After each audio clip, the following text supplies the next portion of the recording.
कालच सर्वेषां वस्तूनां रसग्रसती असं एक संस्कृत सुभाषित आहे।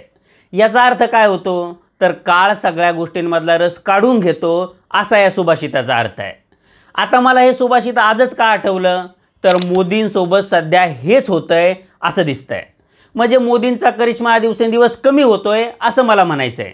आणि गेल्या काही महिन्यांमध्ये आंतरराष्ट्रीय पातळीवर असेल, राष्ट्रीय पातळीवर असेल किंवा पक्षांतर्गत पातळीवर असेल, अशा तिन्ही पातळ्यांवर मोदींना आव्हानांचा सामना करावा लागतोय आणि यातून त्यांच्या प्रतिमेला मोठमोठे तडे जात आहेत असं दिसतं।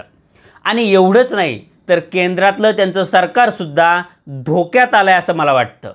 आता अशा कोणत्या घटना घडल्या की ज्यामुळे मोदींच्या प्रतिमेला तडे जात आहेत आणि त्यांचं सरकारसुद्धा धोक्यात आलंय? म्हणजे आंतरराष्ट्रीय पातळीवर त्यांच्या प्रतिमेला तडा कसा गेला, राष्ट्रीय पातळीवर ते बॅकफूटवर कसे गेले आणि पक्षांतर्गत पातळीवर त्यांची कोंडी कशी झाली, या तिन्ही गोष्टी आपण नीटपणे समजून घेणार आहोत। पण त्यासोबतच केंद्रातलं सरकार धोक्यात आलंय असं मी का म्हणतोय हे सुद्धा मी तुम्हाला सांगणार आहे।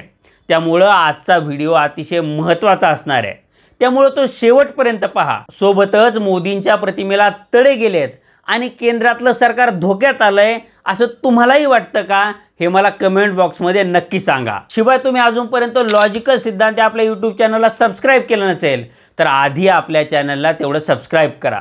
नमस्कार, मी सिद्धांत आणि लॉजिकल सिद्धांत आपल्या यूट्यूब चॅनलमध्ये तुमचं अगदी मनपूर्वक स्वागत आहे। मोदींचा करिश्मा संपलाय किंवा मोदींच्या लोकप्रियतेला ओहोटी लागली असं मी नेमकं का म्हणतोय ते आपण एक एक करून समजून घेऊ। आता तुमच्यापैकी अनेकांनी 2014ची लोकसभा निवडणूक ही बघितली असेल। 2014च्या लोकसभा निवडणुकीत काँग्रेसनं देशभरात भ्रष्टाचाराचा दुर्गंध पसरवलाय असं वातावरण होतं आणि यातून तुम्हाला मुक्ती पाहिजे असेल तर नरेंद्र मोदी नावाचा एकच मसीहा आहे असं वातावरण होतं। तुमच्यापैकी अनेक जण त्यावेळी मोदींचे फॅन असतील, मी सुद्धा तसाच एक फॅन होतो। आता मोदी सत्तेत येणार आणि काँग्रेसनं खड्ड्यात घातलेला भारत महासत्ता होणार अशी सगळ्यांचीच भावना होती आणि या भावनेचा परिपाक मतदानात झाला आणि संपूर्ण बहुमतासह भाजपची सत्ता आली। आता या फ्लॅशबॅकमधून तुम्ही थोडे बाहेर या आणि देशाच्या आत्ताच्या परिस्थितीचा विचार करा। आता मोदी सर्वच आघाड्यांवर बॅकफूटवर गेलेले दिसतात। म्हणजे बघा ना, अगदी 2024च्या लोकसभा निवडणुकीपर्यंत मोदींनी आंतरराष्ट्रीय पातळीवर देशाची प्रतिमा उंचावली असं अनेक जण म्हणत होते। म्हणजे गेली अनेक वर्ष भारताला आंतरराष्ट्रीय पातळीवर जो मानसन्मान मिळायला पाहिजे होता, जे महत्त्व मिळायला पाहिजे होतं, ते महत्त्व मोदींनी मिळवून दिलं असं अनेकांना वाटत होतं। आता त्यांनी त्याचे काय निकष लावलेत हे मला माहिती नाही, पण त्यांना तसं वाटत होतं। कारण लोकसभा निवडणुकीच्या वेळी मी ज्यावेळी लोकांमध्ये फिरत होतो तेव्हा सर्वांच्याच तोंडून हेच वाक्य ऐकायला येत होतं। पण गेल्या काही महिन्यात मोदींच्या या प्रतिमेला मोठा डेंट गेलाय असं दिसतंय। तो डेंट कसा गेला तर पहलगामचा दहशतवादी हल्ला झाला आणि भारतानं ऑपरेशन सिंदूर लॉन्च केलं। यात भारतीय सैन्याला मोठं यशसुद्धा मिळालं। अगदी पाकिस्तानचे एअरबेस किंवा दहशतवाद्यांचे अड्डे हे उडवले गेले आणि त्याचे व्हिडिओ किंवा फोटो सगळीकडे झळकत होते। पण एक दिवस अचानक अमेरिकेचे राष्ट्राध्यक्ष डोनाल्ड ट्रम्प यांनी एक ट्विट केलं आणि भारत आणि पाकिस्तानमध्ये सीजफायर झाल्याची घोषणा केली। त्यानंतर भारत सरकारनं तशी अधिकृत घोषणा केली, पण आपलं युद्ध थांबवण्याची घोषणा ही एखादा तिसऱ्या देशाचा राष्ट्राध्यक्ष कसा काय करू शकतो हा प्रश्न सगळीकडे विचारला गेला। त्यानंतर अनेकदा मी भारतावर दबाव आणला आणि युद्ध थांबवायला भाग पाडलं असं ट्रम्प सांगत राहिले, तसे ते ट्विट करत राहिले, तसे स्टेटमेंट देत राहिले, पण मोदींनी त्यांना प्रत्युत्तर देण्याची हिंमत काही दाखवली नाही। अगदी संसदेच्या सभागृहात जेव्हा राहुल गांधींनी हा मुद्दा उपस्थित केला आणि ट्रम्प खोटं बोलतायत असं प्रधानमंत्र्यांनी सभागृहात स्पष्टपणे सांगावं अशी मागणी केली, तरीही पंतप्रधानांनी ट्रम्प यांचं नाव घेण्याचं टाळलं। यातून मोदींच्या प्रतिमेला मोठा डेंट बसला, कारण ज्या लोकांना असं वाटत होतं की मोदींना जगभरात खूप मान आहे, ते खूप डॅशिंग नेते आहेत, त्यांना सगळेजण घाबरतात, त्या लोकांचा समज मोडीत निघाला।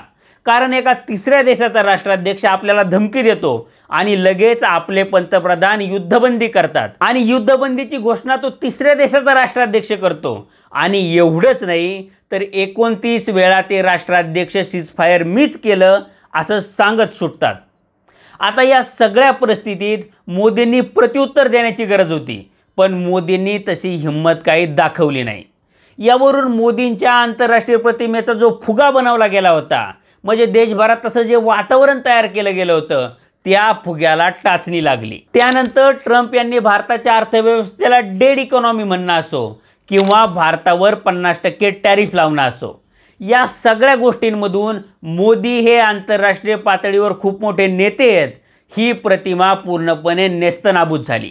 यामुळं मोदी बॅकफुटवर आले होतेच, पण तेवढ्यात राहुल गांधींनी फ्रंट फुटवर येत एक मोठा सिक्सर मारला. त्यांनी पत्रकार परिषद घेत निवडणूक आयोगाने मोदींनी फ्रॉड करून निवडणूक जिंकली असे गंभीर आरोप केले. आणि ते फक्त आरोप करूनच थांबलेत का, तर तसं नाही आहे, तर त्यांनी त्याबद्दलचे पुरावेसुद्धा सादर केले. आणि राहुल गांधींची एकंदरीत बॉडी लँग्वेज बघता आणि त्यांनी सादर केलेले एकंदरीत पुरावे बघता इलेक्शनमध्ये काहीतरी काळबेरं झालं आहे, ही गोष्ट भाजपच्या मतदारांना सुद्धा पटायला लागली. म्हणजे राहुल गांधींच्या आरोपात काही ना काही तथ्य आहे अशी त्यांची भावना झाली. म्हणजे तुम्हाला माझाच एक अनुभव सांगतो. माझे जे मित्र कट्टर मोदी भक्त होते, जे राहुल गांधींना पप्पू पप्पू म्हणून चिडवत होते, त्यांनी सुद्धा राहुल गांधींच्या प्रेस कॉन्फरन्सचे फोटो स्टेटसला ठेवलेले दिसले. यावरून राहुल गांधींचा नरेटिव्ह लोकांपर्यंत किती खोलवर गेलाय हे सिद्ध होतं. आणि या सगळ्या गोष्टींमुळं मोदींच्या प्रतिमेला मोठा डेंट गेलाय असंही दिसतं.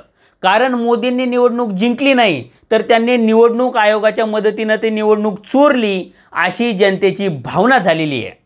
त्यात शिवसेना आणि राष्ट्रवादीसारखे पक्ष फोडून निवडणूक आयोगानं फुटीर गटांना जे बेकायदेशीररित्या चिन्ह आणि नाव दिलं, त्यातून जनतेनं उघड्या डोळ्यांनी हे बघितलं की इलेक्शन कमिशन मॅनेज होऊ शकतं. त्यामुळं राहुल गांधींच्या म्हणण्यात तथ्य आहे, या लोकांच्या संशयाला बळकटी मिळाली. आता यात भर म्हणजे बिहारमध्ये SIR नावाची एक प्रक्रिया राबवली जाते. त्या प्रक्रियेत कसे घोळ होत आहेत याचे नवनवीन पुरावे दररोज समोर येत आहेत. आता कालचीच गोष्ट घ्या. निवडणूक आयोगानं ज्या मतदारांना मृत घोषित केलं होतं, त्यांना मृत घोषित करून त्यांची मतदार यादीतून नावं काढली होती. त्यापैकी काही जणांना योगेंद्र यादवांनी काल कोर्टात हजर केलं. सोबतच आणखी काही लोकांसोबत राहुल गांधींनी चहापान केलं आणि त्याचे व्हिडिओ सोशल मीडियावर प्रचंड व्हायरल झाले. या सगळ्या गोष्टींमुळं निवडणूक आयोग मतदार यादीमध्ये गडबड करतंय ही गोष्ट पुन्हा एकदा अधोरेखित झाली. या सगळ्या गोष्टींमुळं निवडणूक आयोगाबद्दल जनतेच्या मनात एक राग आहेच, पण निवडणूक आयोग हे सगळे फ्रॉड भाजपच्या मदतीसाठी करतंय हे सुद्धा लोकांच्या लक्षात आलं आहे. त्यामुळं लोकांच्या मनात मोदींची प्रतिमा ही व्हिलन म्हणून तयार व्हायला लागली. आता या सगळ्या पार्श्वभूमीवर बिहारमध्ये विधानसभेची निवडणूक होते, त्यामुळं याचा भाजपला फटका बसणार हे स्पष्ट आहे.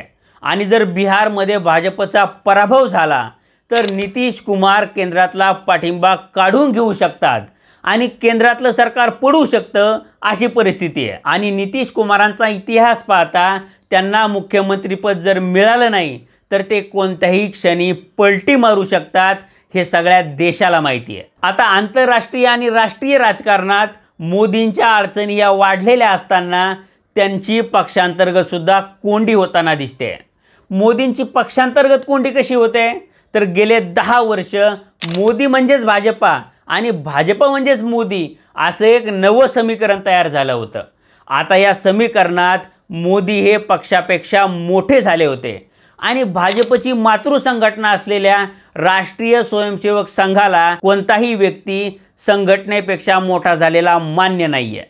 ही गोष्ट संघटना सर्वोपरी या त्यांच्या विचारांमध्ये बसत नाही. त्यामुळं मोदी शहांना कंट्रोल करण्यासाठी आणि त्यांना नियंत्रणात ठेवण्यासाठी संघाला त्यांच्या मर्जीतला भाजपचा अध्यक्ष हवा आहे. आणि त्यामुळं संघानं संजय जोशी हे नाव नव्यानं पुढं केलेलं दिसतं आहे. आता संजय जोशी हे भाजपच्या अंतर्गत मोदींचे सगळ्यात मोठे शत्रू आहेत, हे तुम्हालाही माहिती असेल किंवा तुम्ही तसं ऐकलं असेल. त्यामुळं मोदींना कोणत्याही परिस्थितीत संजय जोशी हे पक्षाध्यक्ष म्हणून मान्य नाही आहेत. आणि दुसरीकडं संघ काही मागे हटायला तयार नाही आहे. त्यामुळं संघ आणि मोदींमध्ये एक डेडलॉक तयार झाला आहे आणि या डेडलॉकमुळं गेल्या अनेक महिन्यांपासून भाजपला नवीन अध्यक्ष हा मिळायचा रखडलेला आहे. त्यामुळं मोदींची पक्षांतर्गत कोंडी झाली असं दिसतं. आता या तिन्ही गोष्टीमुळं मोदी हे पुरते बॅकफुटवर गेलेत अशीच परिस्थिती आहे आणि यामुळं मोदी युगाचा अंत जवळ आला आहे असं मला तरी वाटतं. आता या सगळ्या गोष्टी बघितल्यानंतर खरंच मोदी युगाचा अंत जवळ आला आहे असं तुम्हालाही वाटतं का हे मला खाली कमेंट बॉक्समध्ये नक्की सांगा. हा व्हिडिओ तुम्हाला आवडला असेल तर व्हिडिओला लाईक करा आणि असेच रोखठोक आणि नवनवीन व्हिडिओ पाहण्यासाठी लॉजिकल सिद्धांत आपल्या यूट्यूब चॅनलला सबस्क्राईब करायला विसरू नका. धन्यवाद.